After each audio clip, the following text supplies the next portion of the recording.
Hello बच्चों, क्या हाल चाल, कैसे हैं आप लोग सब। मुझे पता है आप लोग तहे दिल से इंतजार कर रहे थे कि कब मैं एनालिसिस वीडियो लेके आऊं। ठीक है। और एनालिसिस करके दिखाऊं उर्वी के पेपर का, जिसमें उर्वी को मिले हैं मैं आपको दिखा भी देता हूं। ठीक है। उर्वी को मिले हैं लॉ में 70 टोटल मार्क्स में से 48 मार्क्स उसको यहां मिले हैं। एमसीक्यू में उसको 22 मार्क्स मिले हैं। तो टोटल उसको 70 नंबर मिले हैं लॉ में। और ऑडिट में उसको 49 मिले हैं 70 में, और 22 मिले हैं एमसीक्यू में। तो 71 उसको मिला है ऑडिट में। मैं आपको यहां पर उसका पेपर एनालिसिस करके दिखा रहा हूं। उसी के साथ साथ मैं एक और काम भी करूंगा। मेरी जो इंस्टाग्राम पर ड्राइव है, आप लोग में से जिन लोगों को इंस्टाग्राम नहीं पता, मेरा मेरा इंस्टाग्राम है सीए शांतम गुप्ता। मैं उसका पूरा का पूरा पेपर जो लॉ और ऑडिट का है वो वहीं पर डाल दूंगा। ठीक है। आप अपने मन मुताबिक अपने आंसर को उसके आंसर से कंपेयर करके देख सकते हैं, अपनी इच्छाओं के हिसाब से। आज मैं यहां पर आपको बहुत सारी चीजें बताने वाला हूं। प्लीज ध्यान से सुनिएगा। जहां जहां पर आईसीआई गलत है उस चीज को भी मैं हाईलाइट करूंगा, और जहां जहां पर बच्चे की कुछ थोड़ी मोड़ी गलती रह गई है उसको भी मैं आपको बताऊंगा। ठीक है। तो ये दोनों तरफ से होगा। प्लीज ये मत सोचिएगा कि सर पूरा आईसीआई नेगेटिव होके बताएंगे। जहां पर आईसीआई गलत है वहां मैं आईसीआई को भी बोलूंगा, और जहां पर आप गलत हो, ठीक है, वहां पर मैं आपको भी बताऊंगा।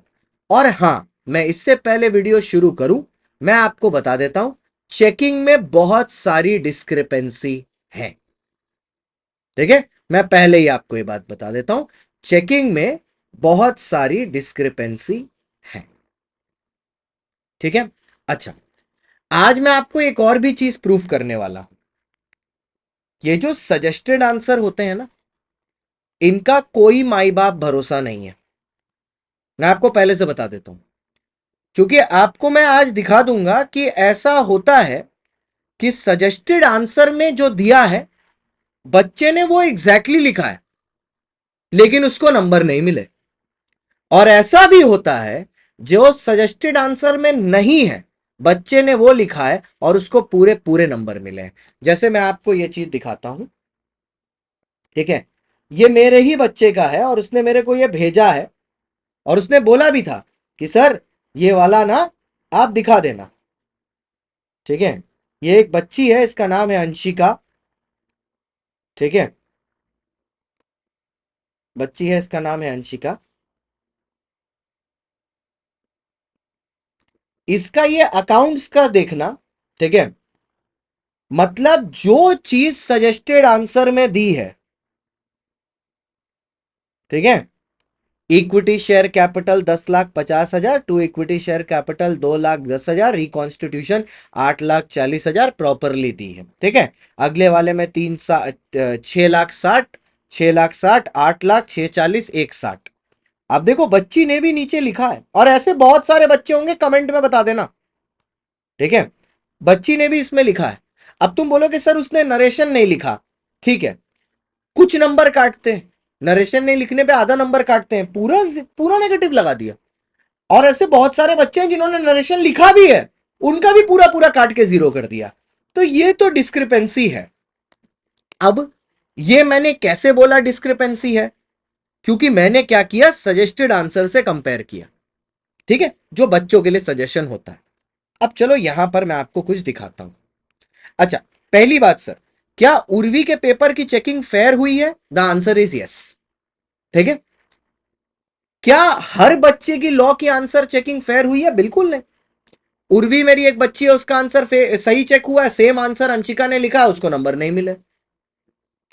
जिस आंसर में जो उर्वी ने लिखा है, जिसको उसको उसमें 5 में 4 मिले, उसमें अंशिका को 4 में 1.5 मिले। दोनों ही मेरे बच्चे। अच्छा, लेकिन वो मेरा काम नहीं है आज। आज का मेरा काम यह है कि मैं आपको पेपर में कुछ चीजें दिखाऊं ध्यान से। सबसे पहला क्वेश्चन जो उर्वी ने अटेम्प्ट किया है वो है क्वेश्चन नंबर 5 का ए। ठीक है, जो डिविडेंड का क्वेश्चन था। अब इसके पेपर से एक चीज समझ में आ गई कि फॉर्मेटिंग में कोई नंबर नहीं है, नो मार्क्स। ठीक है। हैंड राइटिंग से कोई फर्क नहीं पड़ता, आप कितना भी गंदा लिख सकते हो कि इनकी भी राइटिंग कुछ खास नहीं है, लेकिन सेक्शन कोट जरूर करना है। ठीक है, सेक्शन कोट जरूर करना है, जो कि इसने भी किया है। और अगर आपकी लैंग्वेज ऑफ द लॉ अच्छी है और आपने वर्ड्स को अंडरलाइन किया है, तुम देखना इसने थ्रू आउट द पेपर हर जगह वर्ड्स को अंडरलाइन किया है। देखो अब ये लिखती है, लैंग्वेज देखना, as per the provisions of the companies act 2013 section 123 any dividend declared shall be paid to the holder of the shares either by check or by demand warrant within 30 days of declaration of dividend. Decent law language. As per section 124, any dividend which is unclaimed within 30 days shall be transferred to the unpaid dividend account within 7 days of the expiry of 30 days. Okay, fine. As per section 125, any dividend remaining unclaimed in the unpaid dividend account shall be transferred to the Investor Education and Protection Fund if it is unclaimed for a period of 7 years. From the date of the transfer, it shall also transfer the shares. Any claimant of shares shall apply to the IEPF for claiming the shares. The shares on which dividend is unclaimed for consecutive period of 7 years. अब ये इसने यहां तक का law लिखा था, ठीक है। उसके बाद आया इसका in this case, in the present scenario apex infra limited declared dividend on 5 October and the dividend warrant was posted on 25 अक्टूबर, तो विद इन 30 डेज था, सही है, ठीक है। The dividend is unclaimed for the transferred period 10 नवंबर 2017, 17 18 18 19 19 20 20 21 21 22 22 23 23 24, 7 साल तक due था, तो कंपनी ने उठा के इसको आईपीएफ में डाल दिया, ठीक है। The company is valid in transferring the shares to the unclaimed dividend to the investor education protection fund since 7 years have passed. Mr. Arjun's opinion that the share cannot be transferred is not right. Mr. Arjun's remedy is to apply to IPF reclaiming the unpaid dividend. अब देखो इसमें इसको सिर्फ 4 number मिले, पता है क्यों? क्योंकि कहीं कहीं पर इसने मार्क्स खोए हैं। इसको पूरे 5 में 5 मिल सकते थे, लेकिन इसने कहां मार्क्स खोए मैं आपको बताता हूं। अनपेड डिविडेंड अकाउंट में पैसा डालने के बाद 90 डेज के अंदर अंदर वो सारी डिटेल लिखनी पड़ती है कि कहां कहां पर किस आदमी का क्या क्या पैसा ड्यू है और आपके पास उसकी क्या डिटेल है, वो इसने नहीं लिखा। दूसरी बात, इसने 17 18 ऑल्सो फ्रॉम 18 19 टू 24 गलत लिखा है। इसको 17 18 ऑनवर्ड्स लिख देना चाहिए था, वो उसको ऑटोमेटिकली कवर कर लेता। इसके यहां पर हाफ मार्क्स काटे गए हैं ऊपर और हाफ मार्क्स यहां कंक्लूजन में काटे गए। इन दोनों में अगर मिल जाता तो पूरा 5 मिल जाता, तो इसको 4 मिला है, फेयर है। जहां गलती की है वहां नंबर कटे। अब जो दूसरा क्वेश्चन था वो था एलएलपी के बारे में। अब इसमें क्या था कि एलएलपी के ऊपर एक पेंडिंग प्रोसीडिंग चल रही थी और वो एलएलपी क्या था, अपने आप को सॉरी एक कंपनी के ऊपर एक पेंडिंग प्रोसीडिंग चल रही थी और वो कंपनी अपने आप को एलएलपी में कन्वर्ट करना चाहता था, अनलिस्टेड पब्लिक कंपनी, तो वो तो कर ही सकता है। यहां पर बच्ची से प्रॉब्लम क्या हो गया, बच्ची ने पूरा प्रोविजन सही लिखा लेकिन उसने कंक्लूजन गलत लिख दिया, ठीक है। उसने कंक्लूजन में क्या लिख दिया, उसने सब कुछ सही लिख के लिख दिया अलाउड टू कन्वर्ट की जगह allowed not to convert. ICI को मौका मिल गया, आईसीआई ने उसके 2 नंबर काट लिए। लेकिन सेकेंड पार्ट जो था उसमें यह पूछा था कि कन्वर्जन के बाद डिटेल क्या होती है, तो सेकेंड पार्ट उसने बढ़िया लिखा है। तो फर्स्ट पार्ट में उसको खाली 1 नंबर दिया, सेकेंड पार्ट में 2 नंबर दिया, मिला के 3 नंबर दे दिया। फेयर चेकिंग, फेयर चेकिंग, ठीक है। इसके बाद जो अगला क्वेश्चन था वो सबसे बढ़िया क्वेश्चन था, यहां इसको पूरे नंबर मिले। पूरे नंबर कब होते हैं, जब ग्रीन कलर से लिखा होता है। एक क्वेश्चन आया परसेंट डिफाइन करने के लिए, देखो 3 वर्ड लिखे हैं, एग्जैक्टली परसेंट की डेफिनेशन है, पूरा 2 में 2 दिया गया है।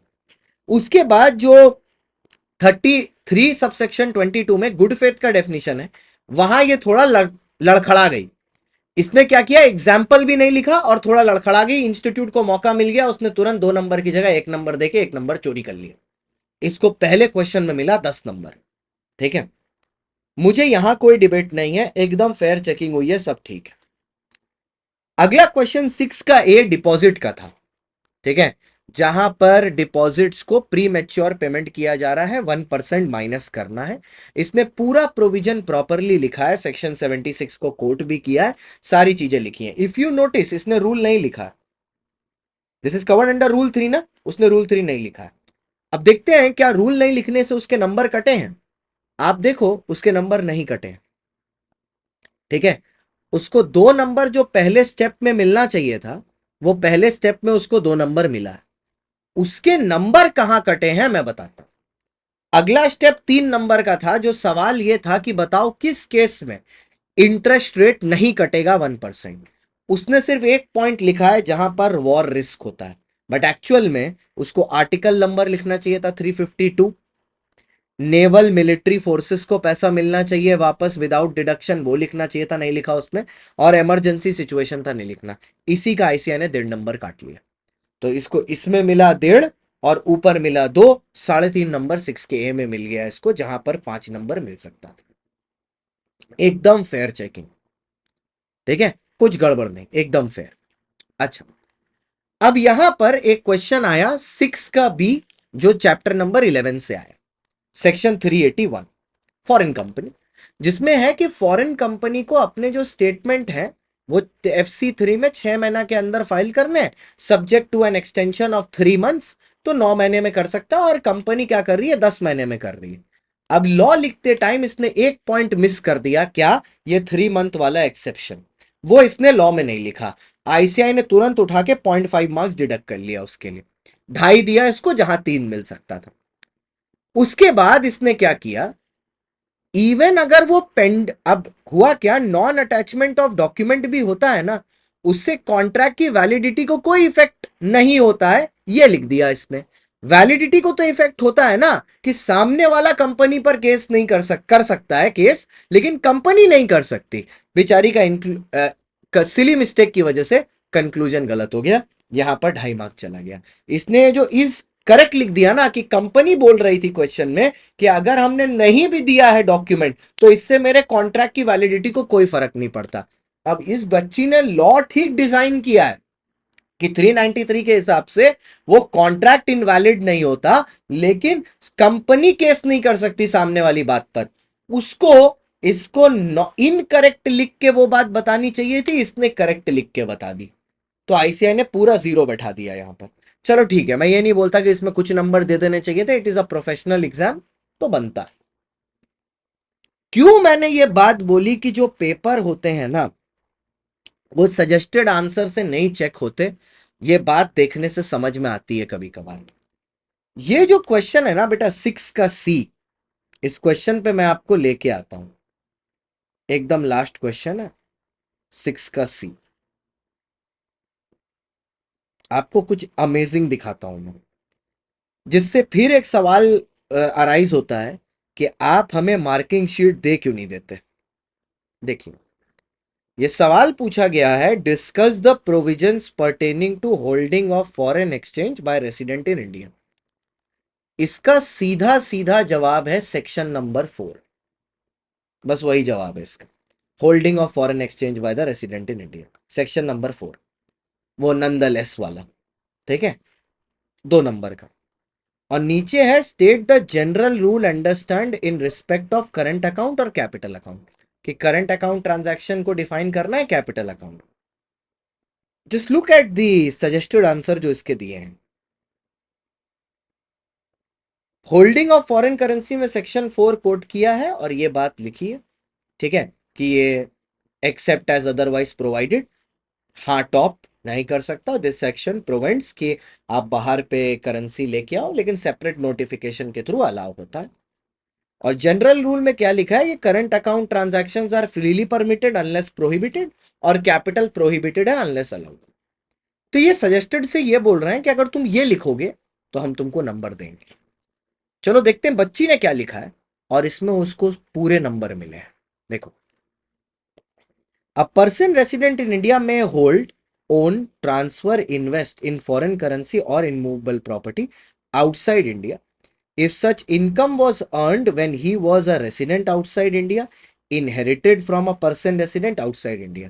बच्ची ने सेक्शन 6 लिखा, उन्होंने आंसर में सेक्शन 4 लिखा। पूरा आंसर बच्ची ने लिखा है, सब सही देके उसको पूरे नंबर दिए हैं, 2 number. Next, capital current account transaction are permitted unless prohibited, capital account transactions are prohibited unless expressively permitted. ये ठीक है। उसके बाद वो बताती है schedule 1 current account transactions which are prohibited, 2 क्या है, 3 क्या है। चलो दूसरे वाले में तो मैं मानता हूं कि ये वाला उसने लिख दिया, ठीक है, ठीक है। पहले वाले में उसको 2 नंबर क्यों दिए गए? आप अगर बोलते हो मैं सजेस्टेड के हिसाब से चेक करता हूं, तो सजेस्टेड में तो आपने कुछ और दिया हुआ है। अच्छा, क्या बच्ची का आंसर गलत है? नहीं, पर हाँ, उसको पहले 4 लिखना चाहिए था, फिर 6 बता देती, वो ठीक होता। पर बच्ची ने 4 बताया ही नहीं, ठीक है, सीधा 6। तो दिस रेजेस अ डाउट कि वेदर वो सजेस्टेड देख के जवाब देते हैं कि नहीं। अकाउंट्स में तो उन्होंने सीधा दिखा दिया, सजेस्टेड में जो दिया है बच्चे ने सेम किया है, और बिल्कुल गलत है। तो I leave this to the students. आप वीडियो को थोड़ा शेयर करना जिससे सही जगह तक पहुंच जाए। ऐसे ही फाउंडेशन में एक बार हुआ था, आवाज उठाई थी, सही जगह तक गया था, तो अगली बार Jan 26 में अच्छे से चेकिंग हुई थी। प्लीज हमें बस इतना बता दीजिए कि जो सजेस्टेड में है वो आंसर सही है या नहीं है, बस यही सवाल है। वो लिखेंगे तो क्या नंबर मिलेंगे या नंबर नहीं मिलेंगे, बस इतना बता दीजिए, ठीक है बच्चों। मैं अपने इंस्टाग्राम में, ठीक है, यहां पर आपको मेरे इंस्टाग्राम दिखा देता हूं मैं, एक सेकंड रुक जाओ। यहां पर आप मेरे इंस्टाग्राम पर जाओगे, सीए शांतम गुप्ता, बायो में जो सीए इंटर नोट्स है, यहां पर आपको उर्वी के दोनों पेपर मिल जाएंगे, लॉ के भी ऑडिट के भी। आप आराम से चेकआउट कर सकते हो, और डेप्थ में आंसर बाय आंसर अपनी आरटीआई के साथ। वीडियो हेल्पफुल था तो हाइप जरूर कर देना, और अपने दोस्तों के साथ शेयर जरूर कर देना। अब ऐसे वीडियोस बनाने के लिए भी बैठ के एनालिसिस करना पड़ता है, तो आई होप आपको पसंद आया हो और आप इसको जरूर सही लोगों तक पहुंचाएं। क्योंकि देखो सर, जो आवाज है वो उठाने से ही आगे बढ़ेगी। जब तक आप आवाज उठाएंगे नहीं, कोई सुनेगा नहीं। Okay, all the very best.